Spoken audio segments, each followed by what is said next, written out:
Antes de irnos de la vecindad, les narro un poco lo que vivimos ahí.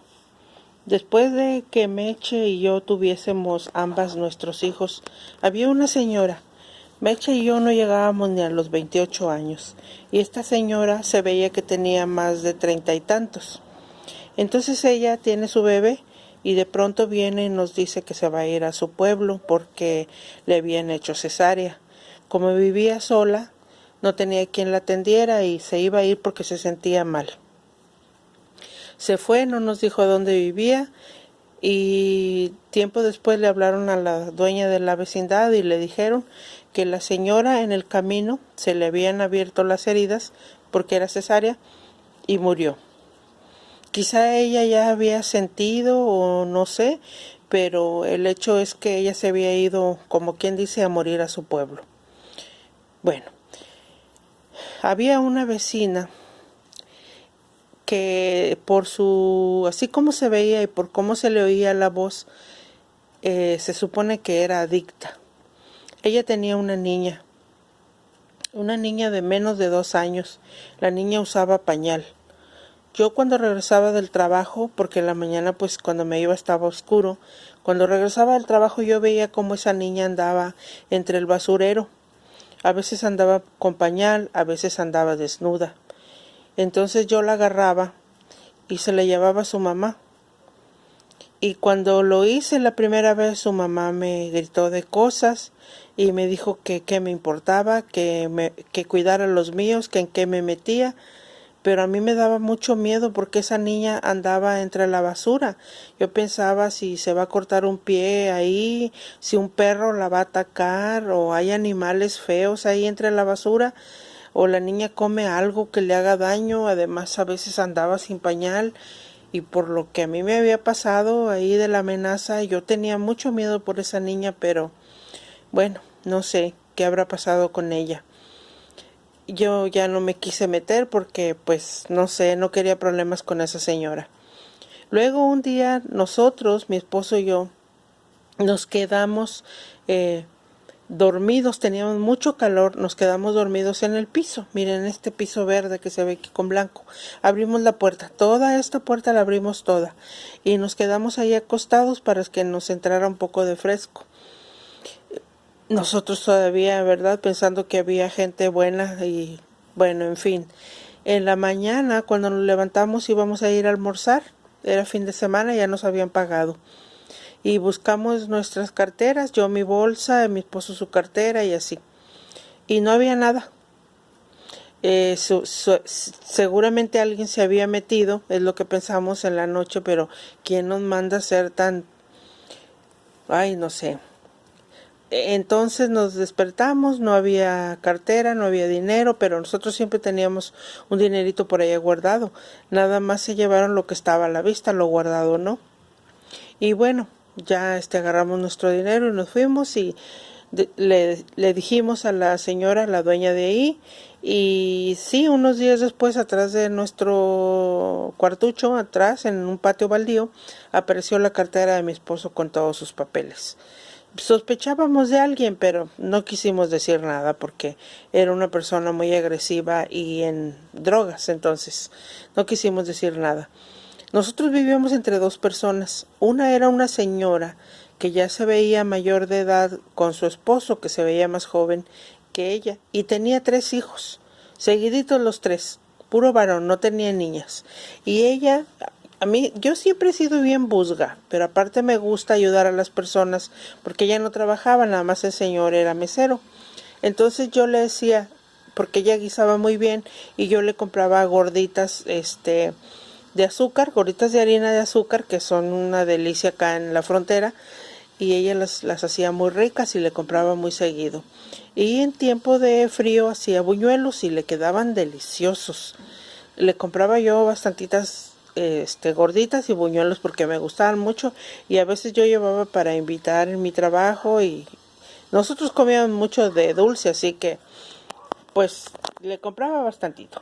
Hasta que un día se me ocurre pedirle su molcajete. Y el molcajete me lo presta.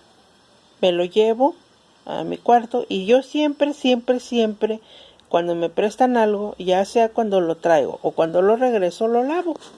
Entonces yo lo agarro, lo empiezo a lavar, pero empiezo a ver que en los hoyos algo me llama la atención. Generalmente en los molcajetes, entre los hoyitos que se le van haciendo a la piedra, se quedan restos de semillas de lo que hiciste, ¿no? De ajito, cosas así, que sabes que es de lo mismo que tú, o sea que no lo escobillaste bien y ahí se le quedan entre los huequitos, ¿no? Pero esto era algo diferente.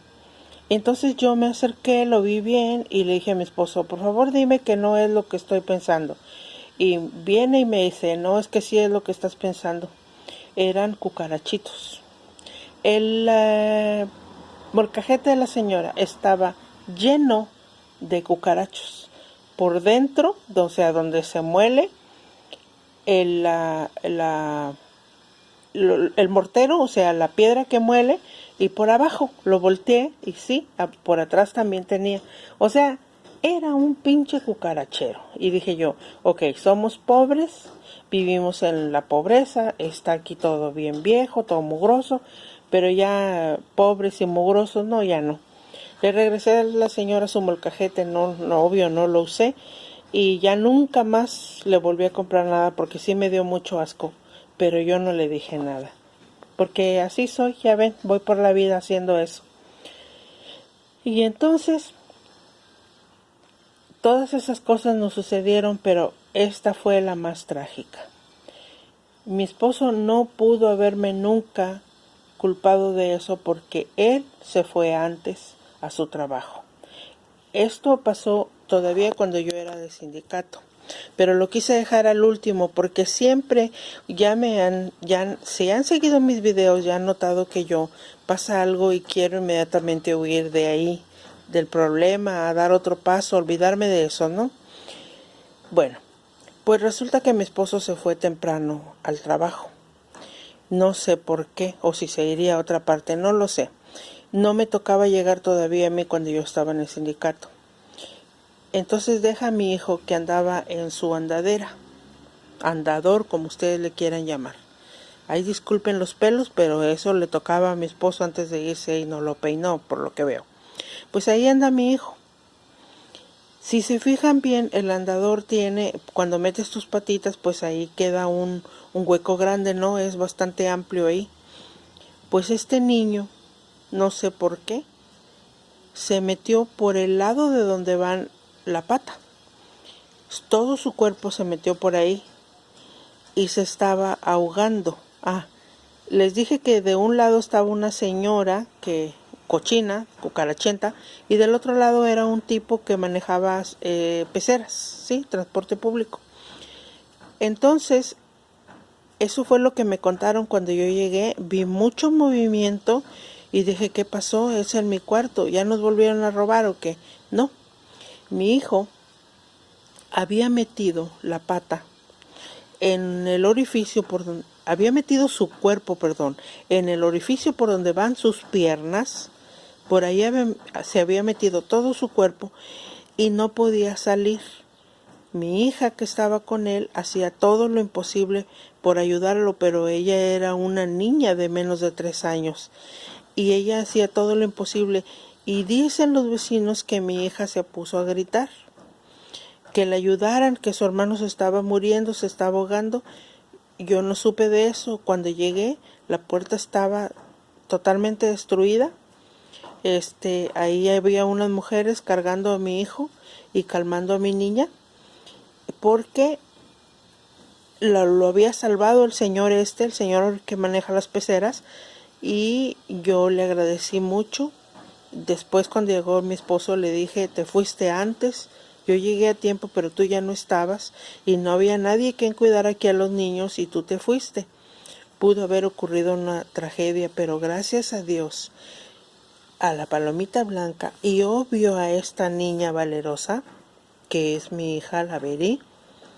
Mi hijo tiene mucha suerte de tenerla en su vida. Ella lo salvó. Ella, aunque era una niña, fue una gran heroína, supo qué hacer en el momento indicado. Si eso no hubiese pasado, esta foto donde están tan guapos los dos, miren nada más, donde ya habíamos ido a la boda de una amiga mía, de una prima mía, la más chica de todas mis primas por el lado de mi papá. Fuimos a esa boda, miren nada más los dos muy sonrientes y muy guapos los dos, ¿no? Y aquí mi hija sola. Bueno, pues esta heroína salvó a su hermanito bebé de morir ahogado ahí. Si eso no hubiera pasado, él jamás hubiera cumplido sus 2 años. Mírenlo nada más. Si se fijan en la boda y en sus 2 años, yo soy culpable de eso. A mí me gusta mucho ver a los hombres con traje. A mi esposo no le gusta eso. Él, ya les dije, aparte de ser codo hasta para comprarse su ropa, no le gusta vestir así y no le va, porque pues no está tan alto, pero aparte no era delgado no le lucían los trajes, la verdad. Pero a mí me gustaban mucho y ahí te voy a comprarle trajes a mi hijo desde el año de vida. Así que cada año que iba cumpliendo yo le compraba un traje. Cuando no había saco para ese traje, le compraba su pantalón, su camisa, su chaleco, su moño, o sea, un coordinado, pero siempre. Así lo traía yo por la vida cada año. Él sigue hoy en día vistiéndose así formal y con mucho saco y se sigue viendo muy bien. Pero todo esto fue posible. Su vida se la debe a su hermana. Obvio al señor que ayudó a tumbar la puerta y también a la palomita blanca, pero ella lo salvó de morir. Estamos realmente agradecidos, aunque el que debería agradecerlo es él, ¿verdad? Pero yo me imagino que sí se acuerdan de eso, porque sí se los contamos. Aunque ellos eran pequeños, sí les contamos esa historia porque pasó, fue real. Entonces, ya había pasado todo esto, no sé por qué. Antes de irnos de ahí, que me dieran la casa, no sé por qué una semana nos pusieron en el segundo turno a todas las personas de confianza de planta 2, que era donde estaba yo ahora emigrando al nuevo puesto de asistente de producción. Y ahí íbamos todos en la pecera porque nos llevaban transporte para regresarnos a casa. Y ahí fue donde yo vi que la mayoría de mis compañeros no tenían auto propio. O sea, no era yo la única. Entonces yo le decía a mi esposo, espérame ahí afuera. Ahí donde me había dejado Raquel, ahí me esperaba mi esposo. Espérame ahí, me bajo de la pecera y ya nos vamos para allá para el cuarto. Y sí, mi esposo llegaba primero al trabajo, ahí me esperaba. Y entonces me llevaba el chofer del transporte. Y entonces cuando yo me bajaba, como yo era la única mujer, estos güeyes, estaba ahí Jorge, que era el supervisor, estaba así como les voy a decir, Richard. Él decía que se llamaba Richard, ¿ok? Y se ponían locos ahí cuando yo me bajaba y me decían, el novio, que como si estuviera uno en secundaria o en prepa. Cállense, hombre. Y es que ellos no entendían que mi esposo no es bromista. A mi esposo no le gustan esas llevaditas, dice él. Él no entiende eso. Mi esposo jura y perjura que nunca sintió celos conmigo, según él. Pero mi esposo ya lo estaba yo cachando. Esto que él hacía era un juego de poder. Porque yo a veces me sorprendía diciéndole, oye, ok, ya tenemos más de 2 años trabajando, yo ya llevo 2 promociones. Tú en tu trabajo no te pueden dar de técnico en algo, de confianza o de supervisor. No hay oportunidad ahí para crecer. Yo le preguntaba de cuando en cuando y él me decía que no. Y que no, que ahí no había esa opción y que no era lo mismo que yo. Él trabajaba en Barel. De hecho, la Barel sigue ahí en la tercera en Michoacán. Era una fábrica de puros hombres. En fin, que me decía que no, que ahí no había oportunidad de crecer. Bueno, y entonces pues yo llegué esa vez del trabajo. Estos me hicieron ahí sus bromas. Mi esposo eso pues no le parecía. Y total que ya... ¿Por qué yo hacía esto? Mi esposo y yo, cuando nos veíamos después de trabajar, nos dábamos un beso en la boca, no pasional, no de con lengua ni nada de esas cosas, un beso de piquito, pero era un saludo de nosotros. Y cuando nos despedíamos, cuando él me dejaba en el trabajo, hacíamos lo mismo, teníamos esa costumbre. Y entonces por eso aquellos nos hacían, los novios y que no sé qué. Y entonces el día que me dijo Raquel, me llamó a su oficina y me dijo, tú vas a ser la primera persona de confianza de esta empresa que vas a recibir una casa en Infonavit Satélite, ya está aprobado. Y me dijo, ganaste los puntos, le ganaste a Richard porque tú tienes 2 hijos y por las condiciones en las que tú vives. Richard tiene una esposa, su esposa tiene propiedades, ya lo investigaron y tiene propiedades, y tu esposo no tiene nada. Entonces los puntos te pertenecen a ti. Bueno, Richard se enteró y un día me dijo eso. Ya supe que la casa te la van a dar a ti.